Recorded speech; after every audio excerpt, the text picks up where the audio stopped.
las reservaciones aéreas, ¿no? Pues ya tienen su jet y tienen todo el equipo viaja con él, no tienen que estar haciendo ninguna reservación.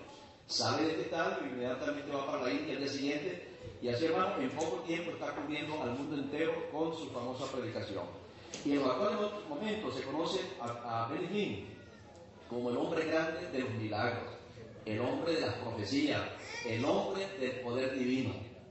Sin embargo, a pesar de toda esta parafernalia, a pesar de todo el poder que despliega en su campaña, señores, nosotros no dejamos de ver a Benny Hinn como otro falso profeta que está confundiendo a la gente.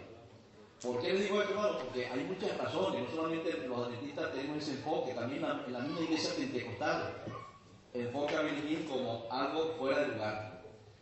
Si usted toma, por ejemplo, a Benny Hinn como un predicador con el don de profecía, señores, ahí usted va a tener serios problemas. Porque les voy a decir una cosa. Benny Hinn dijo en una ocasión, y de eso hay muchas grabaciones, eso todo está filmado y usted lo puede obtener por YouTube, lo pueden conseguir. Pero Benny Hinn dijo que en la década de los 90 el señor Fidel Castro iba a morir. Y los cubanos, cuando vieron esto, pues se alegraron muchísimo, especialmente los cubanos del exilio. Al fin vamos a ver una Cuba libre. Señores, pasaron y los cubanos estuvieron esperando cada uno de los días de la década de los 90. Terminó la década de los 90 y todavía tenemos a Fidel Castro en la finalidad. ¿Se cumplió la profecía de Benny Hinn con respecto a Fidel Castro? No, al contrario, ahí está el hombre. También Benny Hinn predijo, cuando llegó el momento cuando los homosexuales comenzaron a reactivarse, las lesbianas que querían casarse a finales de la década de los 90, Benny Hinn en un estadio dijo que los juicios de Dios estaban por caer sobre los Estados Unidos, y una de las primeras comunidades que iba a ser barrida por los juicios de Dios eran los homosexuales y las lesbianas, que iba a llegar un momento cuando Estados Unidos no iba a haber un solo homosexual. Y dijo, el Señor me ha mostrado que eso va a ocurrir entre el año 90, el 94 o el año 95. ¿Y en qué año estamos? En el 2008. Se cumplió la profecía de Benny Hinn. También profetizó sobre que en una ocasión Jesucristo iba a visitar una de sus campañas en forma personal, que Jesucristo aparecería en el aire y todo el que estuviese enfermo en ese momento iba a sanar automáticamente. Señores, hasta el día de hoy eso tampoco ha ocurrido.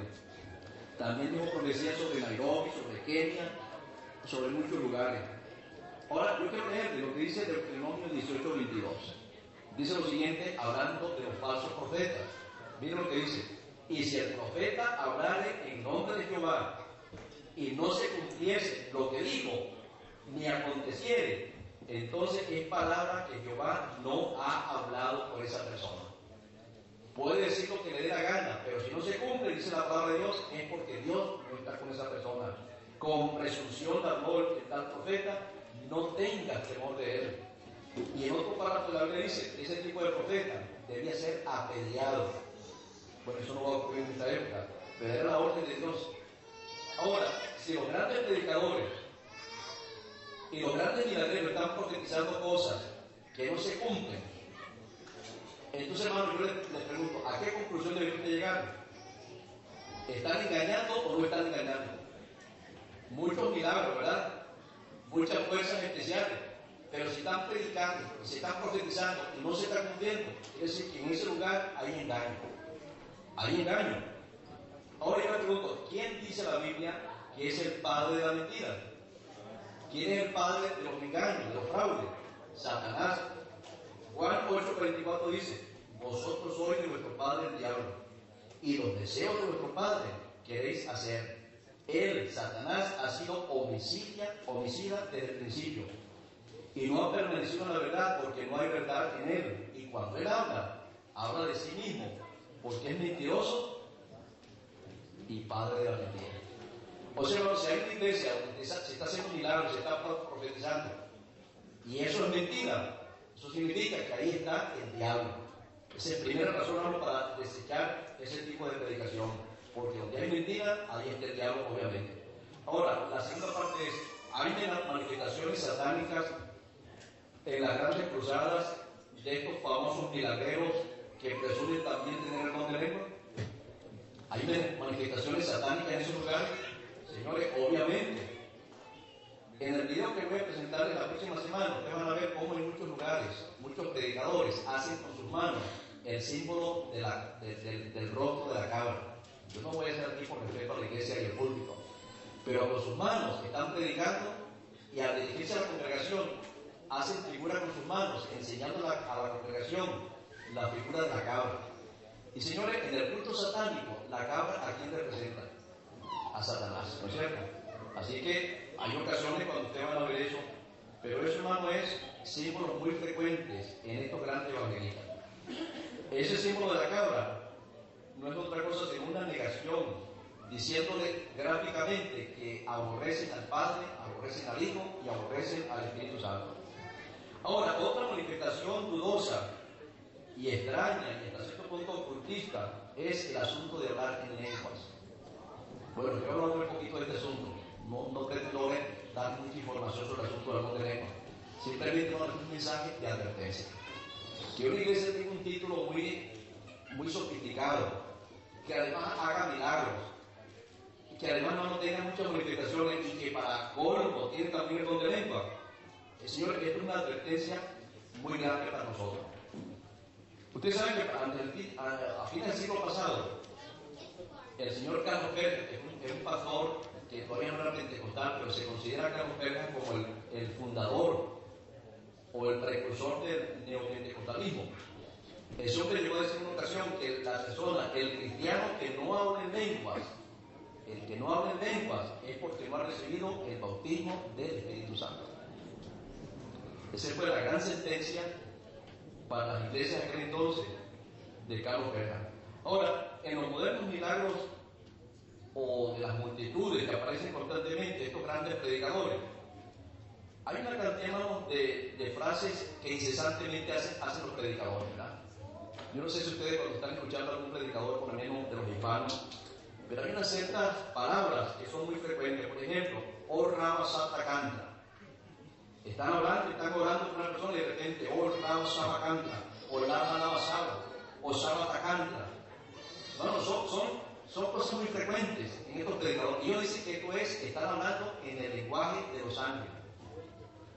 Y ellos están manejando supuestamente el mensaje de los ángeles. Ahora, hasta hace poco se pensaba que cuando un pastor estaba predicando y de repente le salía ese de "Oh Raba Sata Canta", estaba diciendo: "Señor, alabado sea tu nombre en esta congregación". Eso es lo que se pensaba. Pero resulta, hermano, que las cosas han cambiado porque han surgido nuevos métodos técnicos computarizados, por cierto, de decodificación del lenguaje. Y lo que antes se pensaba, "Oh Raba Saba Canta", que es una alabanza a Dios, señores, no eran ninguna alabanza, eran hasta cierto punto vulgaridades, groserías y hasta maldiciones a las cosas sagradas. Un ejemplo, yo creo que vuelvo a traer para el próximo sábado, es el caso de este famoso predicador que ustedes conocen, que se llama Kenneth Kaplan. Este predicador, señores, hay una ocasión donde sucede algo muy interesante que llamó la atención de los críticos. Estaba el pastor Kenneth Kaplan predicando y hizo un espacio, por ejemplo, para que alguien anunciara que necesitaban con urgencia una ofrenda para la congregación. Entonces él, después que anuncia la ofrenda, dijo unas palabras, unas jeringonzas, así, de lenguas extrañas, de las que muy frecuente usa él. Después entonces pasa una persona al púlpito que necesitaba que alguien la curara. El pastor Kenneth comienza a orar por esa persona, el hombre queda tendido en el suelo, pero se le complica la cosa porque parece que el demonio no quería salir. Entonces el pastor llama a otro evangelista, que es el pastor Asher Brown, que estaba ahí presente, y al verse la emergencia que tenía, le dice a Brown que venga inmediatamente y le ayude, que también ponga su mano y hable en lengua para que este demonio salga.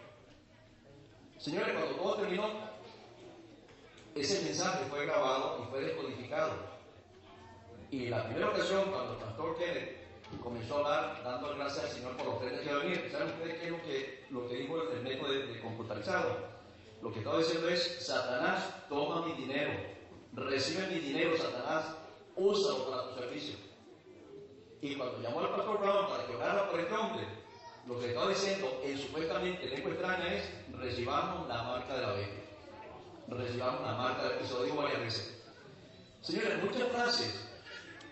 muchas frases que aparecen en ese lenguaje muchas veces han sido tomadas originalmente del culto que tiene que